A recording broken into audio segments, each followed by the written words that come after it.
Okay, here's the next question for you. This is a thesis that I've been developing in that I believe all founders should become creators. And I'm not saying become influencers. I'm not saying go run around the clubs, buy a Lamborghini and show off and put all these kitschy posts online. And I'm not saying become a creator, don't go Mr. Beast and have everyone gets in a circle, last person to leave gets $1 million, things like that, just for content creation's sake. I'm saying be a creator and extend your brand online. And they have this hashtag out there. I believe it's like building in public or building upfront or something along those lines, where talks about these entrepreneurs and they're working on their startups in front of an audience. So they're very transparent. Here's what I'm working on.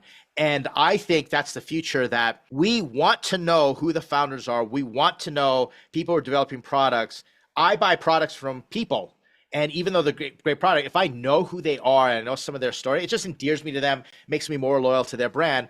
I think that founders need to be doing more things where they are talking and they're putting out a video. And even if it hits like 10 people, I would travel across town to do a sales presentation to 10 people. So if 10 people are watching my video, I'm not going to be depressed. Those are 10 potential customers who actually clicked on my video to watch it. That's my thesis right now. What are your thoughts on founders becoming creators? I think if you're not voluntarily wanting to get into being a creator, you're going to be forced into it. Even the competitions that you apply for, if you're going for trying to raise capital, what's the first thing they all do? They say, submit a 1 or 2 minute pitch video. One of the Startup World Cup competition, which we won first place for direct to consumer in the St. Louis regional finals, and then competed last month. You had to make a video to even be on that stage. So everyone there could have used Timeball for making their video. And so what I think when people get on camera, they feel like they have to practice so hard because the video they watch is so crisp, so clean. They want to be like the video they watch. And so I think when you find the right type of tool that focuses on the right thing, I believe you can pull that creative spirit out of you. When you realize you can open up your phone, walk around, talk for 2 minutes, cut it down into something that's 40 seconds, or you can mess up on something and then just stop, breathe, and then restart. And when that stuff becomes very simple to cut out, you don't have to put up so much time into the prep work. You can be more spontaneous on the spot, but yet still be presentable and speak at the right words per minute to hold attention online, which is extremely hard. I like what you said, Doug, is, you may not want to mess with becoming a creator and a brand online, but the creator economy and branding online is going to come mess with you. That's what's going to happen. Your competition is going to do it. And more, for example, you saw this new innovation with Google Notebook LM doing the podcast, and literally will read your stuff and 2 voices will create a podcast for you. And it's audio, sounds absolutely authentic, went viral, this past weekend.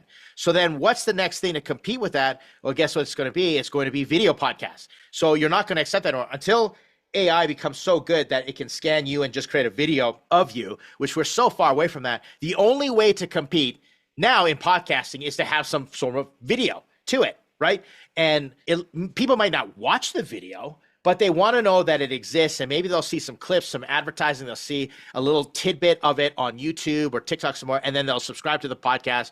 Maybe you'll upload it. LinkedIn is getting into video. So video is going to be a thing, and all your competitors are going to be putting out video. So what are you going to do? You're going to say, no, I'm not going to participate, take your ball and go home. You have to get into this game. And that's what you and I are both predicting, is that this is going to be a trend for the future. Absolutely. Like what we're doing right now is making video that's going to be distributed. And so we didn't sit down. There's a big difference between making a brand video, a 15-second brand video that you're going to turn into a GIF that shows product shots and all that kind of stuff, versus conversation and, content that can be searched and indexed, and difference between like doing and talking. And so, yeah, I think it's going to be, I already know it. It's the most important thing that you can do today if you want to be seen and be relevant online. And that's what's going to help develop those parasocial relationships, because now with video, it's kind of like people get to see us. So we got people in the audience, and it's like I'm in the room with Ed and Doug having a conversation.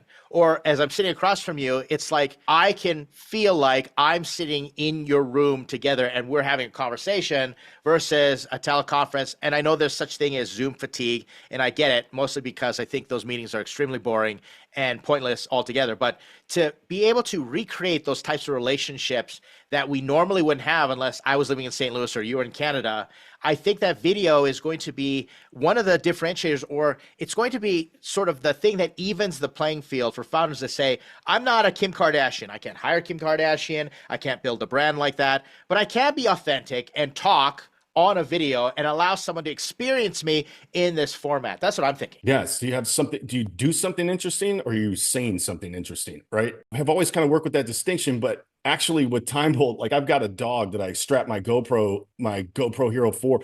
And because it's a linear timeline, I just don't, detect any sound. And I'm able to go through and chop up like a Ginsu because it's so fast with the timeline with just some keys. You can definitely edit GoPro action video faster than any other editor on planet Earth with Time Bolt. I just find it very assuring when you go to make a video that you just want to be like the video you watch.